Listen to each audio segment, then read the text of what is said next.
దీపను hospital నుంచి ఇంటికి తీసుకొచ్చిన తర్వాత నుంచి కార్తీకు దీపను దగ్గరుండి జాగ్రత్తగా చూసుకుంటూ సేవలు చేస్తూ ఉంటాడు.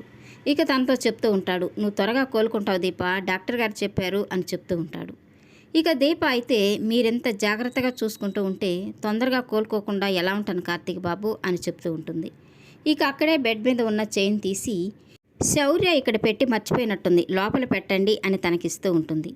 ఇక ఆ చైన్ తీసుకున్న కార్తీకు, ఇది మీ అమ్మగారి గుర్తుగా మీ నాన్నగారు ఇచ్చారని చెప్పావు కదా, మీ అమ్మను నువ్వు చూసావా అని తనని అడుగుతూ ఉంటాడు. ఇక దీప అయితే నేను పుట్టగానే మా అమ్మ చనిపోయిందంట, పేరు అంబుజవల్లి, అమ్మ ఫోటో ఉండేది కానీ అత్తయ్య ఎక్కడో పడేసింది అని చెప్తూ ఉంటుంది. ఇక అంతలో దీప కోసం పాలు తీసుకొస్తూ ఉన్న అనసూయ దీప మాటలు వింటూ అక్కడే ఆగిపోయి, అప్పుడు నాకు కొంచెం తిక్కుండేది అందుకే అలా చేశాను అని బాధపడుతూ మనసులో అనుకుంటూ ఉంటుంది. ఇక కార్తీక్ అయితే, నీ పుట్టుక గురించి నీకేమైనా తెలుసా దీప, నువ్వు కుబేరు సొంత కూతురివేనా, మీ అమ్మగారు ఎప్పుడు నీరసంగా ఉండేవారని అనసూయ గారు చెప్పారు, బహుశా మీ నాన్న నిన్ను దత్తత తీసుకుని ఉండొచ్చు కదా అని అంటూ ఉంటాడు.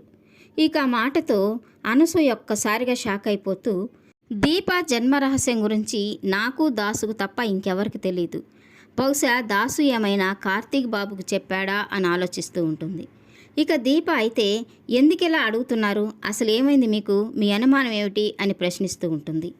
ఇక కార్తీక్ అయితే, చనిపోయిన మీ అమ్మా నాన్నలకు పిండం పెడితే కాకులు ముట్టలేదట కదా, బతుకున్న వాళ్లకు పిండం పెడితే కాకులు ముట్టవని ఓ సాధువు నీతో చెప్పిన మాట మా అత్త నాతో చెప్పింది, అసలు సాధువు ఎందుకు అలా చెప్పాడు, అతడు చెప్పిందే నిజమైతే అసలైన అమ్మా నాన్న ఎక్కడున్నారో నీకు తెలియాలి కదా అని అంటుంటాడు. ఇక తన మనసులో అయితే, ఈరోజు నేను నీకు నిజం చెప్పలేకపోవచ్చు, కానీ ఏదో ఒకరోజు నువ్వు సుమిత్ర దశరథుల కూతురువని నా మరదలవని తప్పకుండా చెప్తాను అని అనుకుంటూ ఉంటాడు.